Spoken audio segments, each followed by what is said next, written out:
Too often when conducting an interview, it's hard to know the proper follow-up question to make sure that you and the candidate are on the same page. Let me give you an example. So earlier this week, I was on an interview debrief with a client, and they had interviewed a candidate and they were talking to this candidate about ABM. And the client had said to me, well, I think I understand what they were talking about from an ABM perspective, but I wasn't quite sure we were speaking the same language, right? And I mean, ABM is kind of a hot button. I mean, I can talk to 4 different individuals about, ABM, and they'll give me 4 different definitions on what ABM is to them.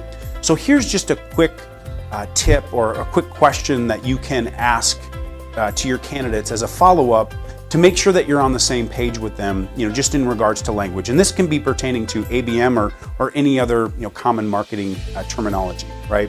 And so when they're telling you about their ABM and, oh, yep, my company does ABM, what I always say is, hey, I talk to, a lot of different marketers, and there's a lot of different definitions about what ABM is. So help me understand, how do you define ABM at your company? Or, how do you define ABM, philosophically, right?